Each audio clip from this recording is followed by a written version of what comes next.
Mr. Griffin has a matter he wishes to address with the court. Yes, sir. Good morning, Your Honor.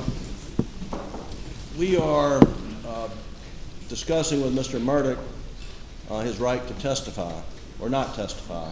And one of the issues that has come up is the scope of cross-examination that the state would be permitted to go into should he testify. And the rule, the basic rule is when the defendant takes a stand, he waives his Fifth Amendment privilege as to matters to which he testifies on direct and relevant matters subject to cross-examination. Your Honor has let in, over our objection, evidence under 404B of financial misconduct, and what we're asking is for an order excluding the state from being able to question Mr. Murduagh on cross-examination matters related to the financial crimes that's been put before the court under Rule 404B if we don't testify about those on direct examination.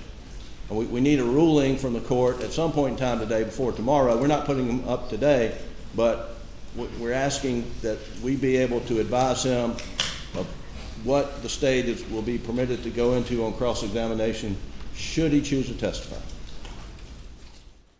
In order for us to adequately advise him and for him to adequately waive his right and his Fifth Amendment privilege and testify or not. And that's what we're asking. Would you like for me to review with him at this time his right to testify or not testify? Not at this point in time, Your Honor. We have to, we're trying to get a understanding from the court as to the parameters of the waiver of the privilege. Is he waiving, if he testifies about the murders, is he then subject to cross-examination about the financial crimes? That's what we're asking. All right. Mr. Waters. Thank you, Your Honor. May it please the court. First of all, obviously the general rule is that cross is generally wide open, and that goes for a defendant who testifies. Your Honor, Rule 611B on the scope of cross-examination expressly says that a witness may be cross-examined on any matter relevant to any issue in the case. And of course, Your Honor has ruled through 404 and 403 the financial matters independently relevant. But the rule goes on to further say, including credibility. So even if that had not happened, these matters, which go right to the heart of the credibility and frankly the extensive dishonesty of this defendant, would be relevant if he took the stand anyway, regardless of the 404. So independently under that rule of the credibility aspect, it would be admissible under Rule 611B. But again, Your Honor has ruled these matters as relevant in the case, and so they're clearly within the scope of cross. Your Honor, citing State v. Gilbert and Gleaton, 273 SC 690, they said right there, as I think the defense recognized, when the accused takes the stand on his own behalf, he waives his privilege against compulsory self-incrimination and must answer all proper questions.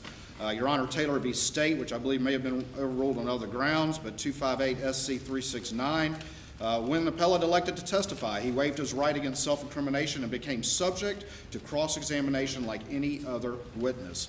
And then finally, citing the U.S. Supreme Court, Brown v. U.S. 356 U.S. 148, it says, it's talking about a defendant in a criminal case. It says if he takes the stand and testifies in his own defense, his credibility may be impeached and his testimony assailed like any other witness, and the breadth of his waiver is determined by the scope of relevant cross-examination. He has no right to set forth to the jury all the facts which tend in his favor without lying himself open to a cross-examination on those facts. Those are the general and well-established rules, Your Honor, and they're particularly relevant in this case, and so we believe that those financial matters would be well within the scope of this particular matter and authorized by the rules in the case law. All right, Mr. Griffin. Yeah, just briefly, Your Honor, with regard to credibility, I mean, the rules are pretty strict as to what evidence of criminal conduct can be used to impeach a witness's credibility, and there are limited to convictions, and that's Rule 609.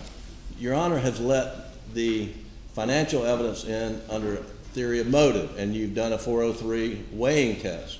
And Your Honor, I think when you get to cross-examination of a defendant, I think Your Honor has discretion under Rule 403 to prohibit the state from further inquiry in this case on the financial evidence, which they contend is a motivating factor for the crimes. so the Brown v. U.S. and all the, I don't disagree that that's the black letter law, but the question is, you know, what's the scope of cross-examination? And here he's charged with murder. He's not charged with financial crimes. He's charged with murder. And we're asking the court to limit, the waiver of his Fifth Amendment privilege to the murder charges. Yes, sir. You know, again, moving back to 607, of course, the credibility of the witness may be attacked by any party. 608B allows examination, a cross-examination of a witness concerning their aspects of truthfulness and untruthfulness, which this clearly goes to, as well as 608C, which talks about bias, prejudice, and any motive to misrepresent. And again, we're not just talking about purely dishonesty and credibility, which I think is alone more than enough. We're also talking about examination on issues that are specifically relevant to this particular case based on the 404 ruling. Rule 607, Rule 608, particularly the portion of 608, see evidence of bias, prejudice, or any motive to misrepresent may be shown to impeach the witness, either by examination of the witness or by evidence otherwise adduced. Rule 611 and 609 also addresses the issue. I am not going to issue an order in advance limiting the scope of cross-examination. Any objectionable matter must be addressed as the evidence is presented and not based on any advance ruling by the court.